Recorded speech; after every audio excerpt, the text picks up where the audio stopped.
Welcome to Solar Punkification Sunday in San Francisco. I'm so grateful for the chance to welcome to our stage Jessica and Danielle, who have been working on incredibly important fractal of regenerative technology. We have an importance in solar punk in not just having a future that is a technologically empowered future, but a right relationality with nature in such a future. And in order to do that, we need all of the folks who are working on different parts of that, because it's not an easy challenge. It is an incredibly difficult challenge to have all of the environmental context and ecosystem context and biodiversity context and human context for a right relationship with our future selves in a more than human world. And with that, I'd like to express acknowledgement to the incredible expertise and the ecosystem building, catalyzing, and compassionate community building that these two individuals have been working on in incredible ways. And with that, I'd like to welcome them to the stage. Thank you, Bobby. Thank you, Bobby. Thank you all for being here. My name is Danielle Lanyard. And I'm Jessica Groopman, and I have a mic. Oh, okay, we both have mics. We're here on behalf of the Regenerative Technology Project. And we're going to kick off our presentation and workshop, play shop today with a little bit of a guided meditation approach to getting us all on the same page and in the same moment and place in space. So bear with me. Close your eyes just for a second. I'm not going to steal your wallet. I just want us all to try and put all of our attention from all the busyness in our head to a universal question that we ask when we look at regenerative technology, which is, what is your relationship to technology? So, what we're going to do right now is called a digital audit. I would like you just to reflect on your person right now. What technology is on you, or with you, or connecting to you? Do you have a phone, a Fitbit, or a health monitor? An integrated watch of some kind? Maybe there's an AI note taker. I hope not. Whatever it is, just take a moment to consider how technology is a part of who you are physically right now. Now extend that awareness beyond your own being to the room. How is technology taking up space with us in this room? For instance, this microphone. Perhaps there's a wireless connection. Perhaps there is a satellite recording all of our information and conversations. Overall, technology is everywhere. But ethical and regenerative and principles approaches to using technology in society and nature are often hard to be found. And that's where the regenerative technology theory and practice comes in. So I'll hand it off to Jessica now. Thanks, Danielle. You can probably already feel that there's a lot that's invisible about this question too. Where does the energy for this technology come from? Where do the materials come from? From places that are not in this room necessarily. So I want to kind of point that out, and I'll share a little bit about sort of our journey around why we are proposing technology for regeneration in the first place. As a longtime technology analyst and researcher, I was studying all these different technologies, and one day I sort of had this maybe obvious revelation that actually all technology is subject to the economy. The old "it's the economy stupid" thing is just as relevant in the tech space as anywhere else. And this revelation was really looking at actually, for as cool and innovative as the digital economy is, we're following the same old dusty playbook as ever. We are just in the physical, just as in the physical world where we mine natural resources, taking without asking from the earth and people's lands. In the digital world, we mine behavioral resources, that is to say data, taking from people without asking and disrespecting their space, right? In the physical world, we process information. We use machines to scale efficiencies, to manufacture more stuff. And also in the digital world, we use algorithms to scale and manufacture efficiency, and also more desire and fear and polarization. In the digital world, we're using, just as we are in the physical world, our technologies, our algorithms to accelerate production, to accelerate consumption, to accelerate the linear economy, putting ever more stuff into landfills. Today, did you know, 60 million tons of electronic waste, of e-waste, go into the landfill every year. That number is expected to be 110 million tons of e-waste into the landfill by 2050, every year. In the physical economy, we are also accelerating, as I just said, putting this into the landfill ever more. And we're doing so in ways that ignore the environmental injustices, and again, in the digital space, ignoring the digital injustice, ignoring the digital divide, causing digital inequities, exacerbating these information, these data, therefore power asymmetries that we also have in the physical economy. What are we accounting for when it comes to future generations? Another parallel playbook here. You can see in the physical economy, we have our younger generations not being accounted for, don't have a seat at the table. Greta Thunberg, children, protesting at COP and far beyond, right? Same in the digital economy. Very little agency as to actually who gets to decide. Who decides about how algorithms read our information, including children's information. So this kind of parallel economy where we are essentially taking without asking to enrich the few at the broader cost of the whole, had us asking, well, for all of technology's innovation today, we need a new playbook. And how might we actually imagine a playbook that centers regeneration, that centers life itself, that centers restoring the whole rather than extracting from and degrading the whole as the design for a digital economy? Because it's true, we know that digital enables some incredible capacities that haven't been possible before.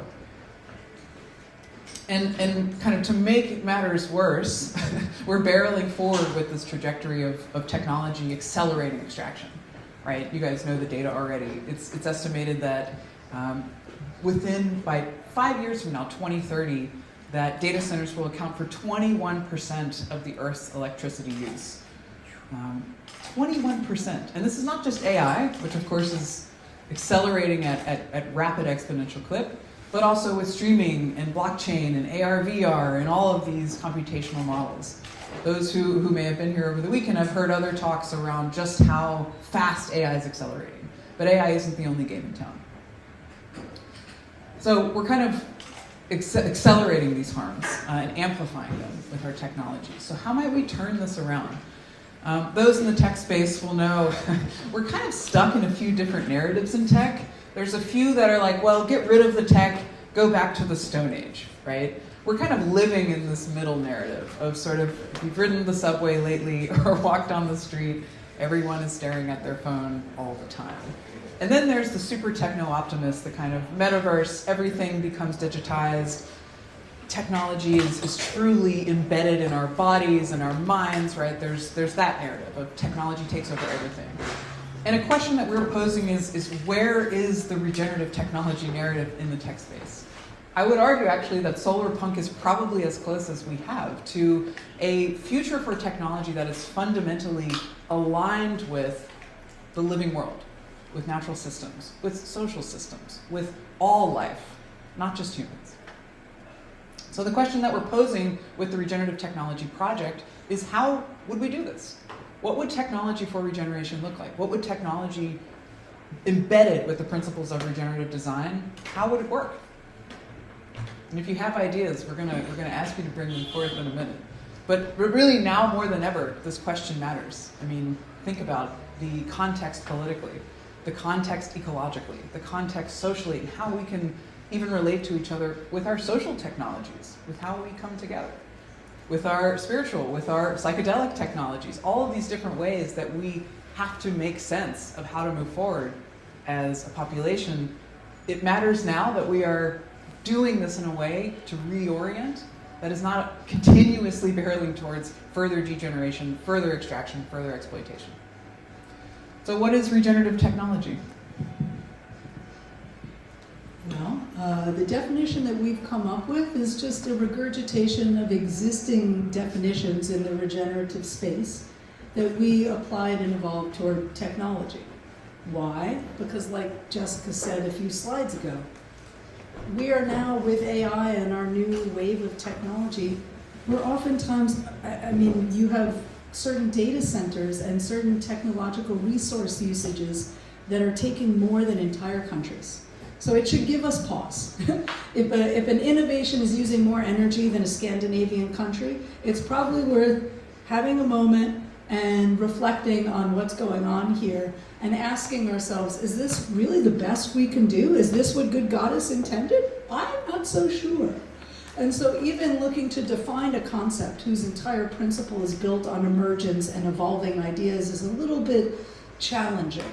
But I think that sometimes just codifying a new way of thinking and being can help us all figure out how to communicate together and then figure out how to collaborate on it. So I went back to the original definition of regeneration that I first learned it from, which was from Vandana Shiva, a radical ecologist based out of India, who's a quantum physicist. She runs an organization called the Navdanya Network. I would recommend that you look into her work because she's brilliant.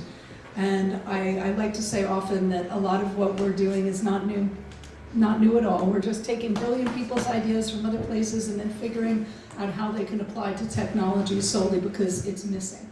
So to get back to this question of what is the definition, here it is.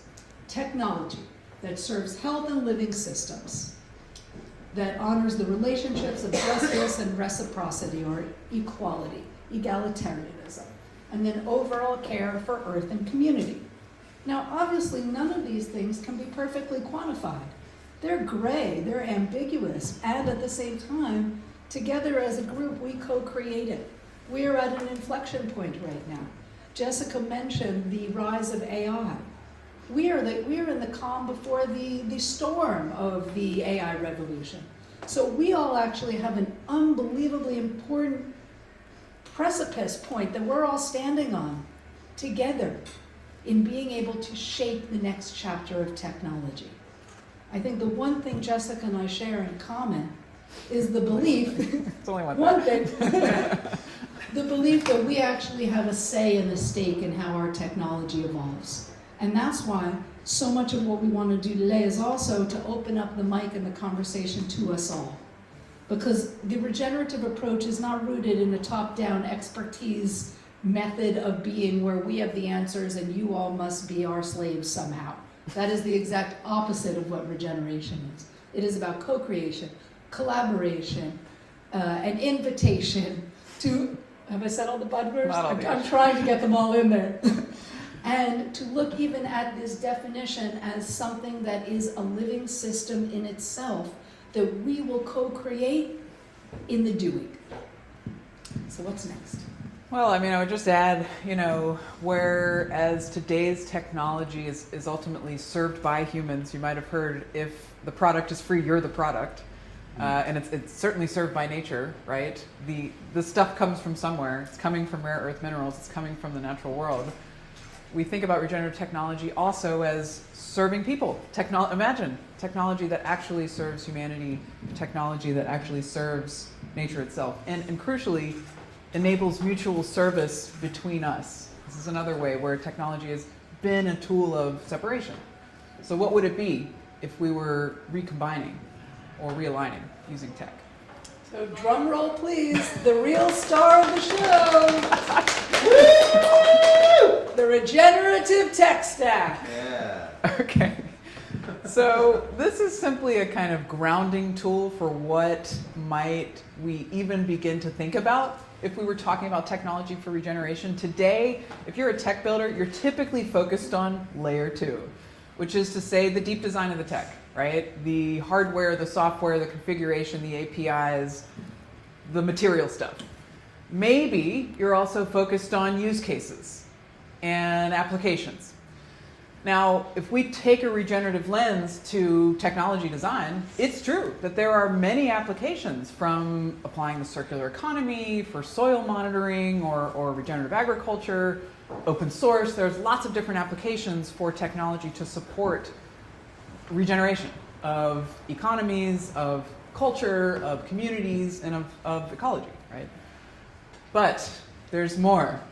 What we also are calling in with the regenerative tech stack is looking at what is the soil underneath what we are building.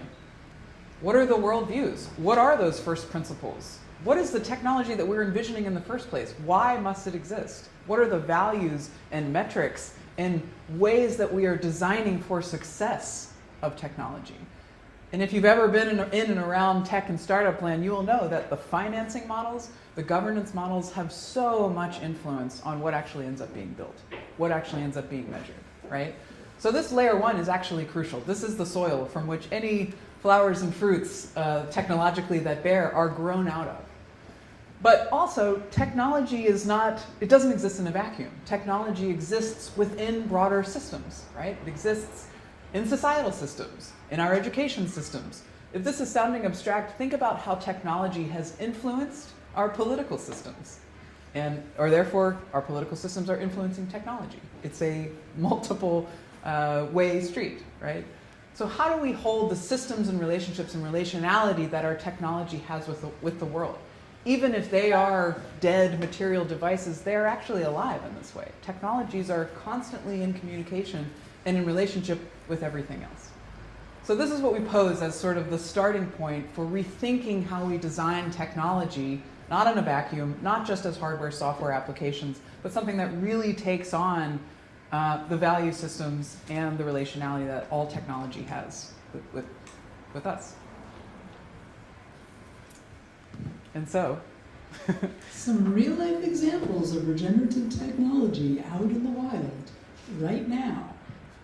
Airbnb. This one's awesome. So it's just like Airbnb, everybody knows about that, but Airbnb is totally different because they have a cooperative model where their members actually not only get a piece of the pie, but they get to decide collectively in their local bioregion how some of their revenues are going to get reinvested local into the community. Just imagine for a second if Airbnb had that kind of principle in soil when they started, and where they could have been today if they had adopted some of the regenerative tech principles that something like Airbnb is doing. Next up. some of you, how many people are familiar with Hilo? Yeah, great. We wanted to surface them. We think they're a great example of regenerative technology. They're essentially a collaboration and coordination tool for pro-social groups, for purpose-driven groups. They share lots of information, best practices among different groups and really help connect, sort of in a mycelial way, different groups that are working on regenerative, economy, regenerative agriculture, all sorts of different projects. Really interesting example of Hilo. I also wanted to throw in Ecovative. And by the way, on our site, we have 75 examples. We have another batch being uploaded soon. 75 examples of different kinds of technologies. These are just 3. But I also want to point out that they have many different models. We're not only just talking about open source or nonprofit models. This company, Ecovative, is actually using, a very profitable company, they are using artificial intelligence to help design fungi-based biomaterials, growing chairs and insulation and all the gazillions of things that today we use plastics for out of mushrooms, out of fungi. And their model is actually kind of like a pharmaceutical model where it's a foundry model. They are working with different organizations to analyze the best mushroom-based recipes for different kind of parameters, right? Also reducing over-extraction of this particular kind of fungi if it works, say, for whatever, heat conduction or whatever the use case is. And they have a model that is about enabling local mycelial production and design in, I think, 65 different countries around the world, a kind of grow-it-yourself, GIY model. Really interesting example of a for-profit company that is trying to displace petrochemical-based materials. And one other thing, they have open sourced their R&D. So they just cut the path from A to B for both their competitors as well as their partners to move quicker toward the same goal just by taking what an extractive company would have dominated with IP and decided to open it up so that that knowledge can not only be shared, but implemented across the board, not just in their own little silo. That is regenerative tech principles in action. And there's no one silver bullet way of doing it, which is why when we came here today, whenever we come to present in front of a group of people, we try quite genuinely to come at it not with having all the answers, because number one, we don't have them. And number two, so much of this process is emerging. So I heard someone say at another conference we were at, we don't have the answers, but we are living the question. And I think that's the tone and the approach with which any regenerative technology that is emerging should and could be approached. So, what is next for us? So we thought we would bring you all into this conversation, apropos of living the questions. We have, as part of the Regenerative Technology Project, what we like to call the Innovation Station. And this is the station, or the hub, if you like, from which many regenerative technology trains shall emerge. So we want to invite you into the Innovation Station by just playing with us a little bit around this question: what would a regenerative internet look like? In fact, Tim Berners-Lee, often cited as one of the kind of founding pioneers of the internet, originally said, the goal of the web is to serve humanity. We built it now so that those who come to it later will be able to create things that we ourselves could never imagine. And somehow we slipped into a completely different reality and a mutation of the internet today. So we want to kind of pose, if you were imagining technology that's rooted in solar punk, that is rooted in these principles of alignment with the living world, what would it look like? What do you think would make the internet regenerative? And again, we harken back to this question Danielle posed in the first part. What is the relationship that we have with technology today? What kind of relationship with technology do we want? And how might we realize that with this incredible technology that we've created, the internet? Yeah. Decentralized mutual aid Yeah. is my approach to the internet. So mesh networks and WISPs. I'm going to write these down if Yeah. you guys don't mind. Yeah, Monkey Brains is local, and they're a WISP, and you can connect to their internet and be a node to then pass on your internet to your community in a mesh network. And this idea of mutual aid and self-reliance and community resilience is super solar punk. Totally. Did you say monkey brains? Monkey Brains. What is monkey brains? And no stupid questions in this hall. Monkey Brains is a local ISP here in San Francisco. And is it community owned, or do they have a unique membership or ownership model? Probably. Yeah, no, I'd have to look more into their business practices to understand the answer to that question. But I know that the way that they run their technology is as a WISP, a wireless internet service provider. So it's point-to-point connections. So for example, if you have an off-grid work site on Alameda Island like we did, you can beam internet to a little satellite, and then from there run it throughout your campus, and then attach to local other community gardens from there. So it's nodes and clusters of a network. It's not relying on physical cable infrastructure to It's- the customer. Yeah, so you have a tower, and you have a building, you have a little tiny reception antenna on your building from that tower. So it's point to point, and then from there, you could do from wired or a little Wi-Fi cloud in the area. So yeah, it's localized but point to point. Okay. Yeah. Open source, mutual aid, decentralized. No. Okay, so that premises a watershed-oriented local network, and people are using skin contact sensors tied to like pollutants in the water or so on in an attempt to get sort of the watershed under the skin, as it were. So you are directly connected via a watershed-based network to what's going on in your watershed. And it's a, it's a future whatever, so Yeah. people are actually heavily involved in working with that. Can you repeat the name of the book and the author again? Yeah, Half-Built Garden, Awesome. Thank you. Ruth Ann Emrys.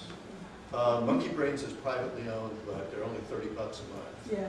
So, We're they're building the great web's first repository of all of these initiatives and examples. So we really actually do want this information, because then we'll put it on our directory and we'll spread the word about it. And Tibet from Hilo Yeah. cites Oh, yeah. that science fiction book as a major inspiration. Awesome. Okay, thanks. So just to tie Wonderful. together Yeah, cool. everything that's happened to that, 4 minutes. What else would feel like a regenerative internet? Yeah. I guess two things. One of them is an example of a social media kind of information collection sharing platform that I really like. And then the other one is to answer kind of your more zoomed out question of what it would feel like or how it would feel good. I find myself kind of being like worked into different like energies or modes when I'm using the internet often, and oftentimes it can just kind of feel like I'm being like sucked in, and sometimes in a logical sense, but sometimes in just like a I'm not even in control, and I'm just being batted around. So I think one relationship that I would like to kind of manifest more of is like feeling like really creatively and like motivationally like inspired and engaged, and like not having to like seek that out, or just having that kind of be like, oh, that's really cool. Like I feel really like kind of motivated. I feel like going to these events can make me feel like that, and I feel like that would be a really, that would be a cool kind of energy to try to bring or have, without having necessarily to like seek it out. And then the other point was there's a really interesting, like it's kind of like Pinterest. It's not exactly. It's a network called Arena, ARE.NA, and everyone you can kind of store like any information that you want. It could be like a PDF, it could be a link, it could be a link to a video, it could be whatever image, and then you can. Those are called blocks, and you can store them in channels, and you can go and like. It's not particularly like social, but it's a really cool place for people to kind of store their research and to store like their own personal journals or their theses, and you can like kind of rabbit hole really deep into like what someone else has been thinking about. Like you could search regenerative technology on Arena and you would find some crazy stuff. So super interesting model and lots of interesting design choices that they've made in the interface to not make it. They're not optimizing for the most amount of time on the screen, which a lot of other platforms are. And it's not polarizing. It's cool. So that's worth checking out. I love for it. sure. Okay. Yeah. Honey, you're reminding me of when I was a child and I saw the movie Back to the Future. Yeah. And I mean, wow, right? Who didn't want a hoverboard? Yeah. I mean, the only thing I wanted was a solar-powered hoverboard. I mean, I think that's about as solar punk as you could get. And instead, we got all of the crap except the hoverboard. Yeah. And one of the things I think about with regenerative tech is, why not be radical and super punk and actually envision what a world would look like that served us all? And what does that technology look like? So to bring it back to the beginning when we all started and think about what relationship is on our person. Imagine being that, 5-year-old Danielle in the movie theater looking at Back to the Future and dreaming of a world filled with hoverboards. And we didn't get it. But we have this moment now where we actually can close our eyes and envision anything and build anything. So what would we actually build and co-create together if we could close our eyes in that Back to the Future, this next chapter, we're regenerative. Nico. Thanks, this is a really great combo. There's a feeling I get about the internet we have right now, which I can only describe as creepy. Totally. It's like there's this constant like little hands like data scraping and like phishing and trolling and spamming, and it's just like, I'm like, just get the fuck off me, Like, get off me. Don't touch me. This is non-consensual. Yeah. Please. Like I want to live in a culture of consent. And to me, the only thing I can really think of right now that is plausible is the Fairphone. That's like preloaded with a super app that has all the circular economy, like e-commerce, and all like the blue sky and every, the social stack that doesn't have all the algorithms, a Substack doesn't have all the algorithms. It's constantly trying to like monitor your every psychological profile. Like, why does Europe have a Fairphone and what are we doing? Like, where's that movement? Yeah. It's such a good point. There's a meme I saw the other day of Mark Zuckerberg, just sort of like that. I'm trying to be very creepy behind you because it's just that's the feeling of the internet where it's just sort of like always lurking. Maybe you feel uncomfortable. And yeah, I mean, it's so real on the internet. It's so real. And I mean, even to the very practical thing around Fairphone, part of their whole design is modularity, is being able to, it's not just right to repair, it's being able to swap things in and out so that you have more control and agency over the device, including the hardware. Such a good example. Such a good example.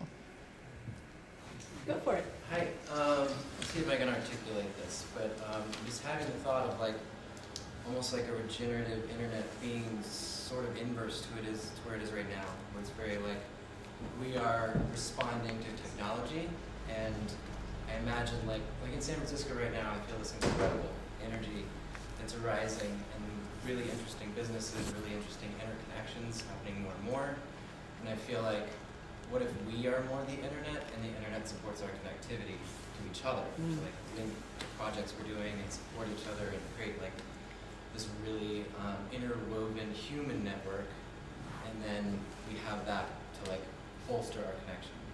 Sort of, I don't know if that makes sense, but. What's your name? Aaron? Thank you, Aaron. I think often in relation to what you said about how we lose sight of the fact that there is always a human hand behind every one of these technological tools and creations. It becomes the further away we get from nature, the further away we get from ourselves, and the further away all of this technology gets from what feels innate and right inside ourselves, the more important it is to come back to these points that you made, Aaron, and look realistically at how to center the human back into the technological approach to innovation.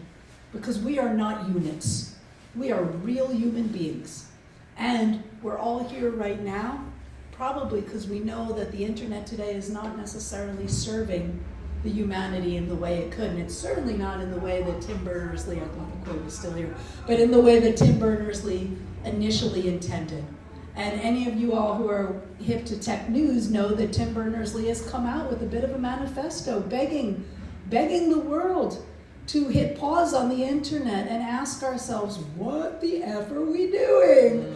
And how can we right this ship?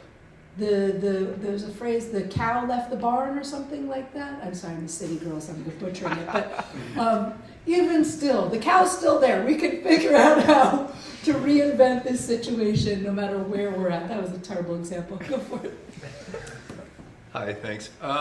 Last night, Sarah Olson was talking about social ROI and how AI is focused on directing resources and, information gathering, scraping data at getting the greatest financial ROI. Mm-hmm.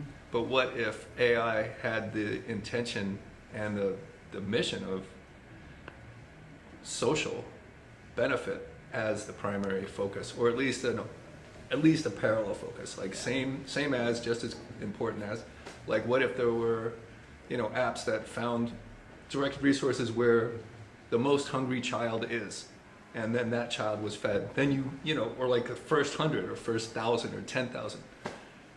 Where are the most homeless folks? Where's the highest concentration of that? And how do you flow resources there? Yeah.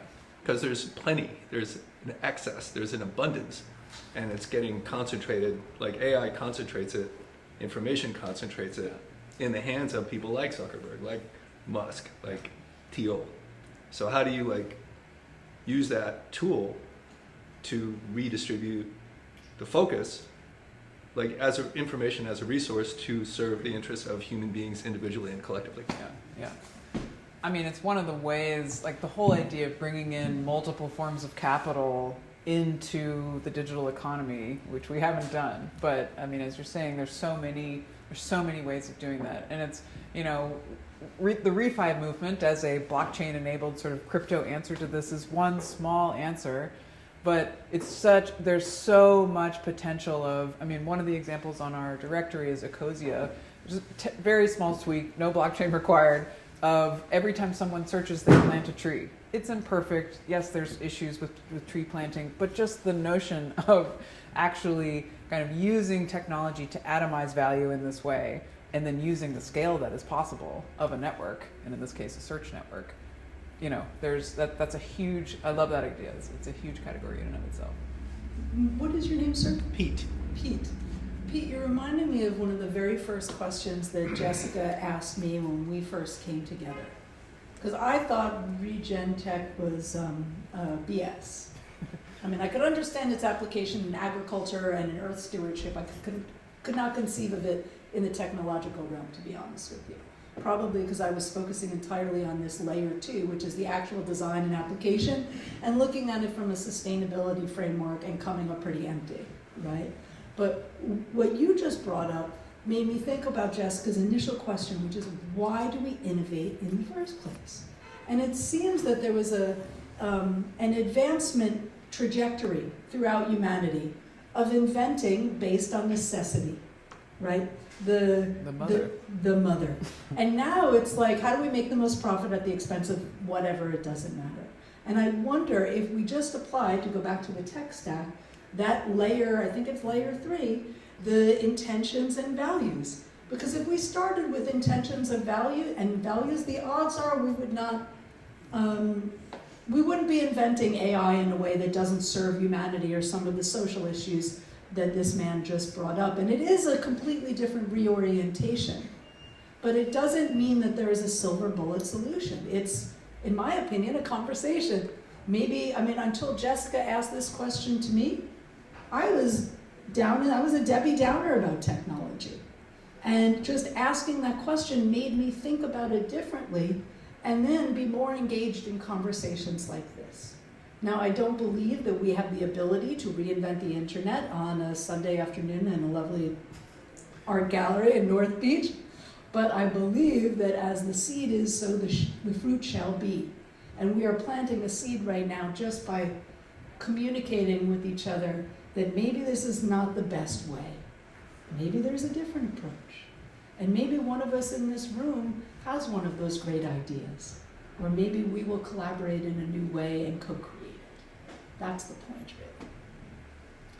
So, I don't know how much time we have left, but I do want to hand the mic over to Jessica to introduce just a few things about our organization and what we're trying to do collectively to co-create this ecosystem and bring some of these principles and theories into reality and into practice.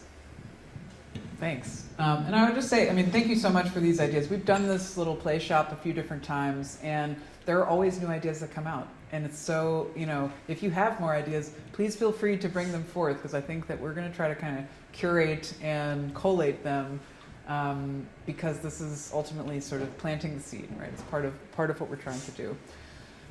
Okay, so Regenerative Technology Project was just launched back in October.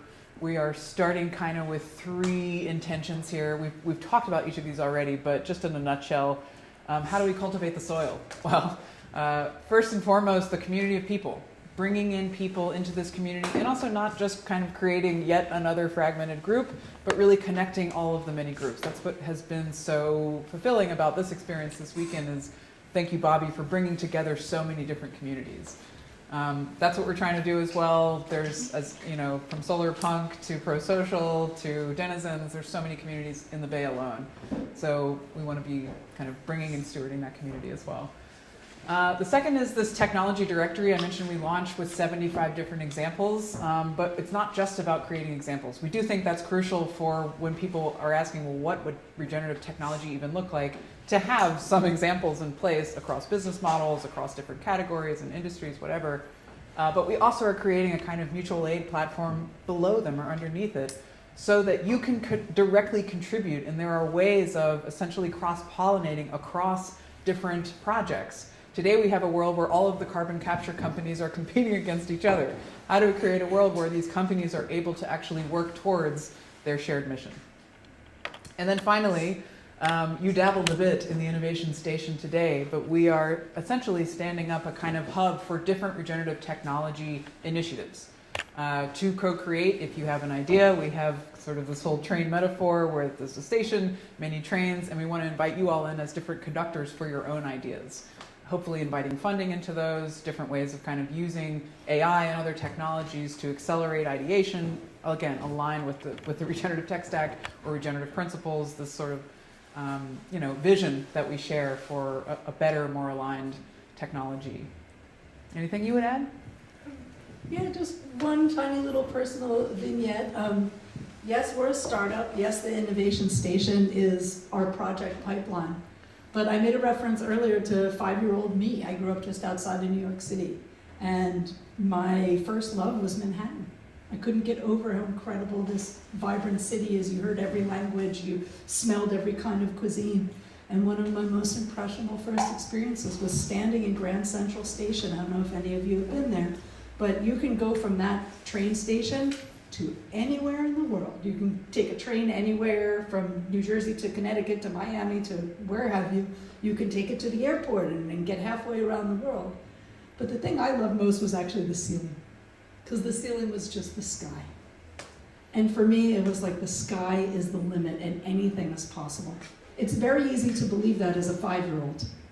It's much more challenging to believe that as a 45-year-old, or however old you are. But I believe that thinking that anything is possible, that the sky is the limit and blue sky is where we actually live, is literally the ground soil with which all of this future tech will grow out of. So just adopt solar punk.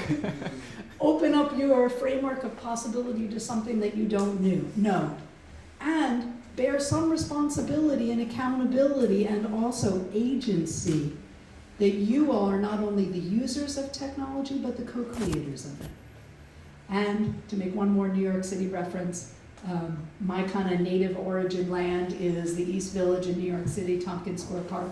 And there's a super cool mural on 8th Street of Joe Strummer, the punk rockers, keep it solar punk. And the message is, the future is unwritten. And when I look at technology in this next chapter, I think of Joe Strummer, and I think of solar punk, and I think the future is unwritten, and the hand that writes history is your hand. It is our hand. So thank you so much. Thank you, Jessica. Thank you, Bobby. You're the best. And I hope you all have a beautiful Sunday. Yeah.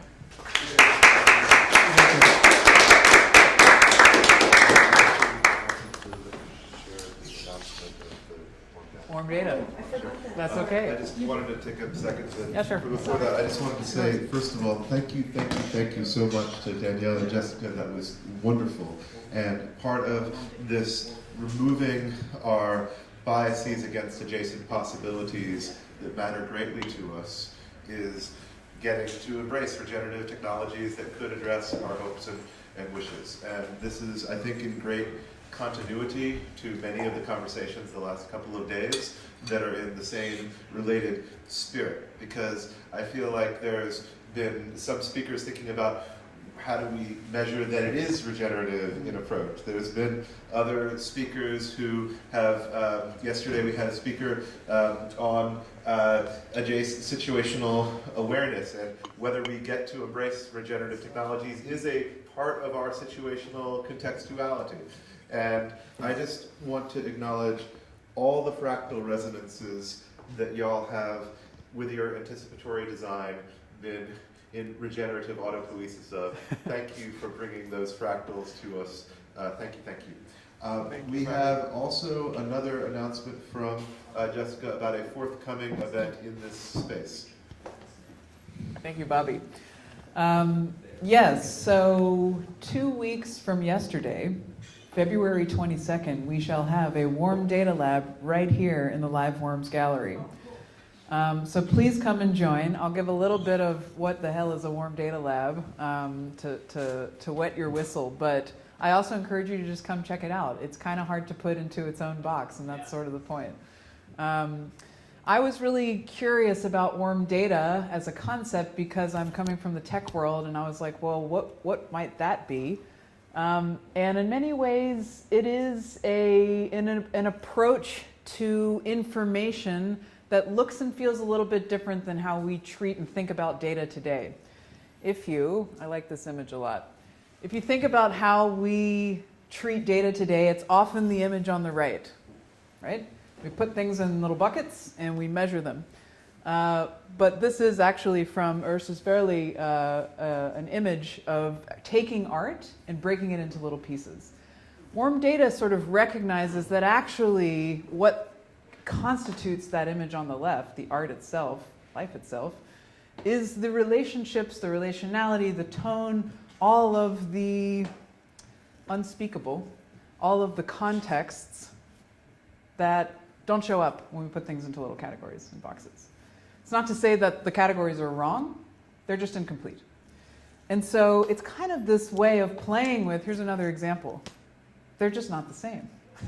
The kind of meta messaging on the left is one of control, right? Is categorization, reductionism. The meta messaging on the right is one of life and movement and change and possibility. And so warm data is a way of kind of playing with this. Again, the Christmas tree on your left, the Christmas tree on your right. Warm data is a way of playing with this idea of information that is alive, that is moving, that is relational, that is existing between us across different contexts. Now, if this sounds kind of weird and abstract, think about a story. We humans love stories. We exist in stories. And if you come to the Warm Data Lab, you'll hear a story. Every Warm Data Lab has a story because stories hold multiple contexts. They hold that movement and that relationality. And a lab itself is a way of kind of practicing how we hold complexity. How do we hold multiple contexts that are changing all of the time that can't necessarily be measured? What's the information that's not on the transcript? This is a way of playing with warm data as a term.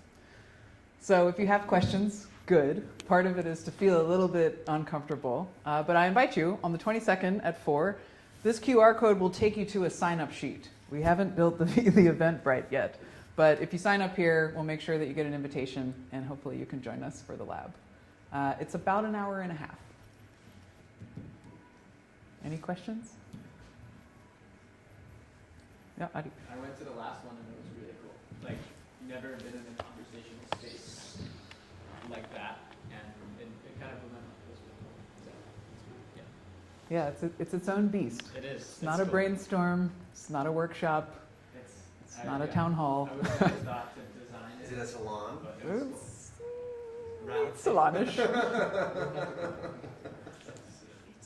We're also joined here by Fyodor, who is a Warm Data host. Will hopefully co-host this lab with us. Anything you want to throw in? Not to put you on the spot, but. Thanks. No, Warm Data is a pretty cool thing. You can just be yourself. And there's no wrong way to participate in Warm Data Lab. If you were just looking around or being yourself and discipline being, I was just welcome. Yeah, great. It's a kind of regenerative technology, a social technology. Okay, I think that's it. Thank you all so much for joining.